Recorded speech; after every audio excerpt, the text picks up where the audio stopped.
아버지 하나님, 새로운 하루를 맞이하게 되었습니다. 하나님의 은혜 가운데 시작합니다. 저희들 힘들고 어려울 때에 내 힘을 의지하려고 하는 마음이 아주 간절합니다. 또 주변에 능력 있는 사람들의 힘을 의지하고자 하는 바람도 있습니다. 아버지 하나님, 그러나 더욱 하나님의 능력을 의지하게 하시고 오늘 하루는 말씀을 따라 사는 충실한 삶이 되도록 이끌어 주시기를 원합니다. 아버지 하나님, 내 필요를 따라 움직이지 않게 하시고 하나님께서 원하시고 기뻐하시는 뜻을 따라 움직이는 내 삶이 되도록 이끌어 주시옵소서. 예수님의 이름으로 기도하옵나이다. 아멘.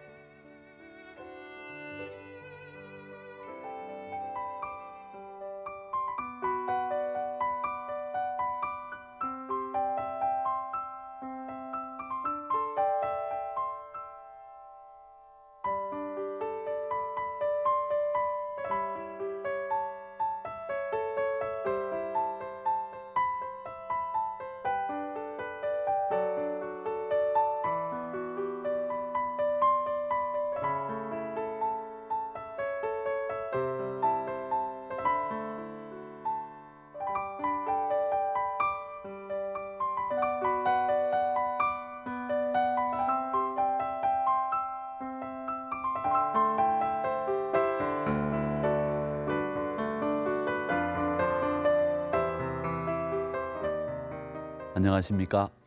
기도로 여는 하루, 하누리교회 윤창용 목사입니다.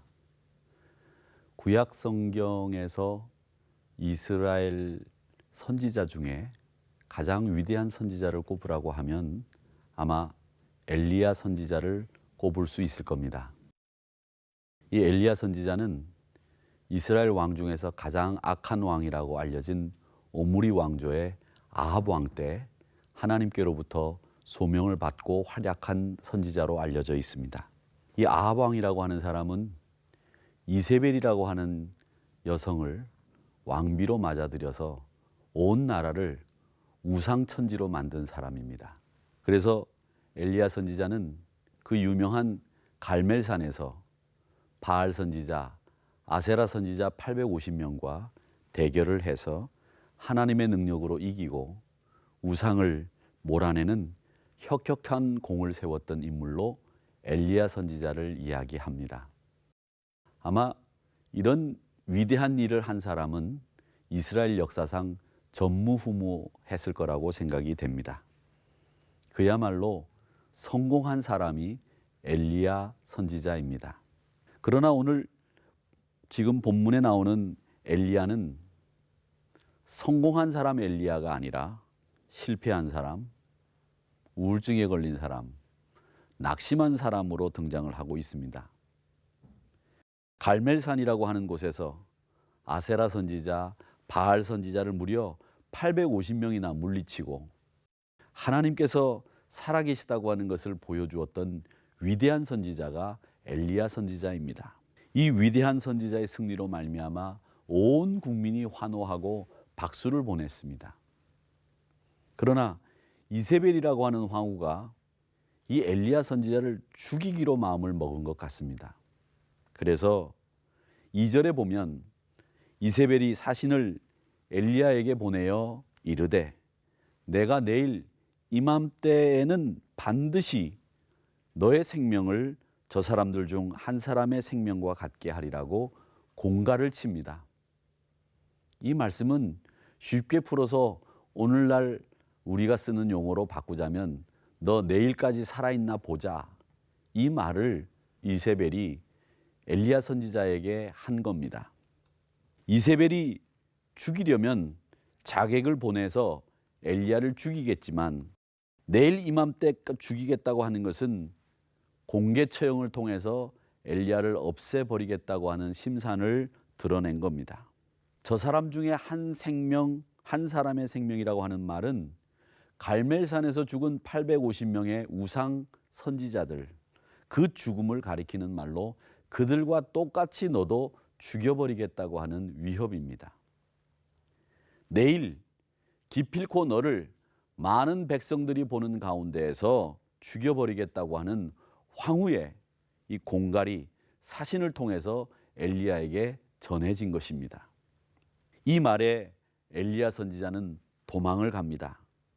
이 도망을 가는 엘리야를 성경은 3절에서 자기 생명을 위하여 도망을 했다고 기록하고 있습니다. 죽일 테면 죽여봐라. 이런 승리자의 소신 있는 모습이 아니라 자기 생명을 위하여 도망가는 패배자의 모습을 오늘 말씀 속에서 엘리야는 우리들에게 보여주고 있습니다. 갈멜산에서 승리를 외치며 호령하던 모습은 온데간데 없습니다. 그리고 4절에서 엘리야는 하나님께 뭐라고 기도하는가 하면 로뎀나무 아래 앉아서는 죽여달라고 호소하고 있습니다. 죽여달라고. 이런 바보 같은 모습을 안타깝게도 엘리야 선지자는 오늘 우리에게 보여주고 있습니다. 엘리야 선지자가 이렇게 의기소침하게 된 이유가 무엇일까요? 다름이 아니라 그 문제는 초점의 문제입니다. 초점을 놓쳐버린 겁니다. 우리 신앙생활에 있어서 제일 중요한 부분의 하나가 초점입니다. 생각의 초점이 흐려지면 횡설수설합니다. 삶에서 초점을 잃으면 방탕하게 됩니다. 사명의 초점을 잃어버리면 자기 영광을 구합니다. 사랑하는 성도 여러분, 무슨 일에든지 초점을 맞추시기 바랍니다. 하나님께 대한 초점을 지금 여러분들은 맞추셔야 합니다. 믿음의 강도를 더욱 강하게 만들 수 있는 것은 다른 것이 아니라 내가 어떤 초점을 향해서 내 눈을 맞추고 있느냐, 이것이 믿음의 강도를 강하게 하는 방법 중 하나입니다. 엘리야는 이런 초점을 잃어버리고 말았던 겁니다. 엘리야가 실패한 모습은 오늘 본문 여러 군데에서 드러납니다. 먼저 자기 생명을 위해서 도망다니는 패배자의 모습이 보이고, 그 다음으로는 모든 의욕을 상실해 버렸습니다. 5절에서는 천사가 엘리야를 어루만지면서 먹을 것과 마실 것을 주었지만 그것을 먹고는 다시 누워버리고 맙니다.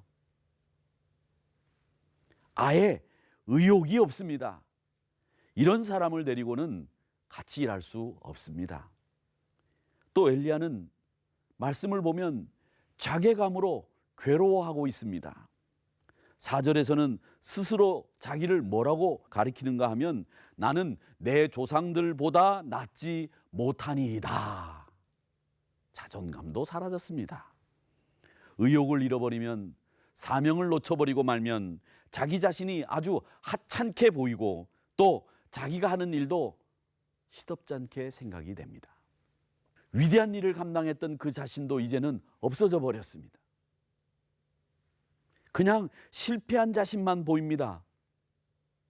자신의 능력이나 자신의 장점보다도 실패할 수밖에 없는 약점이 자꾸 생각나면서 결국 자꾸 자기를 비하합니다.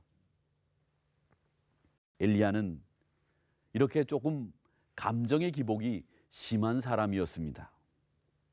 열정도 꽤 있었지만 이성적인 부분이 매우 취약한 사람이었습니다. 그래서 언제나 누구보다 앞서갔지만 또 누구보다도 잘 넘어졌습니다. 그것은 엘리야의 감정의 기질이 다혈질이었기 때문에 그렇습니다. 흥분도 잘하고 칭찬도 좋아하고 또 사람들의 박수 소리에 기뻐하기도 자주 했지만 그런 사람들이 자주 실패도 합니다. 눈물도 많고 각오도 대단합니다. 그러나 그 감정이 언제나 똑같지 않았습니다. 그래서 엘리야는 실패하고 말았습니다. 자기를 스스로 비하하면서 괴로워합니다. 그런데 하나님께서 엘리야를 그냥 두셨습니까? 아닙니다. 오히려 엘리야에게 다가오시면서 엘리야를 위로하십니다. 그 첫 번째 위로의 방법이 뭐냐? 하나님이 어루만져 주셨습니다. 7절에 보면 어루만졌다라고 하는 이 말씀이 등장을 하는데, 이 말씀은 너는 내 것이라 라고 하는 뜻이 포함되어 있습니다. 두 번째 위로의 방법은 먹을 것을 주십니다. 모든 것을 버리고 도망친 엘리야에게 하나님은 그냥 조용히 먹을 것을 주시면서 먹으라고 하십니다. 재충전할 수 있도록 능력을 공급해 주셨다는 뜻입니다. 그리고 마지막 위로의 방법은 엘리야가 하고 싶은 대로 놔두십니다. 그 지친 엘리야가 가야 할 곳은 어디인고 하면 다메섹입니다. 그러나 엘리야는 지금 어디로 가고 있습니까? 호렙으로 가고 있습니다. 그런데 하나님은 위로하시고 다시 방향을 틀어 다메섹으로 속히 가도록 만드는 것이 아니라 그냥 엘리야가 가고 싶은 곳인 호렙으로 가게 놔두십니다. 방치하는 것이 아니라 그냥 하고 싶은 것을 하도록 묵묵히 기다려주시는 하나님의 모습을 우리에게 보여주고 계십니다. 하나님의 위로는 지금까지 살펴본 바로는 유별난 위로를 하셨다고 보이지는 않습니다. 그냥 어루만져 주시고 먹을 음식을 주시고 자기가 가고 싶은 곳으로 가게 놔두시는 그런 정도의 위로를 해 주셨고 그냥 묵묵히 기다려 주신 겁니다. 사랑하는 성도 여러분, 우리가 부족하고 연약하지만 하나님은 우리를 위로해 주시고 칭찬해 주시는 분이십니다. 언제나 격려해 주십니다. 힘들고 어려울 때, 지치고 넘어질 때, 주저앉고 싶을 때 하나님은 우리를 어루만져 주시고 하늘의 능력을 공급해 주시면서 또한 우리를 묵묵히 지켜보시면서 우리를 위로하시는 하나님이라고 하는 사실을 잊지 마시기를 바랍니다. 오늘 이 새벽 시간 여러분들에게 하나님의 위로가 풍성하게 임하기를 바랍니다. 그리고 하나님의 위로를 받는 여러분의 삶이 되기를 주님의 이름으로 바랍니다. 오늘 말씀을 생각하면서 우리 다 같이 기도하도록 하겠습니다.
아버지 하나님, 위대한 선지자 승리자 엘리야를 하나님께서 늘 승리자의 모습이라기보다는 실패자의 모습을 통해서 우리에게 주는 교훈을 생각해 보았습니다. 그가 감정의 기복이 심했고 자기 성정을 주체하지 못한 까닭에 실패자로 끝날 수밖에 없는 삶을 살았지만 하나님은 그를 위로해 주시고 먹을 것을 주시며 그가 할 수 있고자 하고자 하는 일들을 할 수 있도록 만들어 주심으로 그에게 새 힘을 부어 주셨습니다. 아버지 하나님, 저희들 삶 속에서 얼마나 많은 고달한 문제로 어렵고 힘든 상황에 있습니까? 하나님, 지치고 넘어지고 또 엎어져서 일어날 힘이 없을 때에 우리 하나님께서 우리에게 엘리야 선지자에게 주셨던 그 위로를 동일하게 부어주실 줄 믿습니다. 아버지 하나님, 저희들에게 다시 한번 위로하시고 격려하시며 힘을 더하시는 하나님의 능력을 고대하며 그의 위로를 바라는 우리의 삶이 되도록 인도해 주시옵소서. 예수님의 이름으로 기도하옵나이다. 아멘.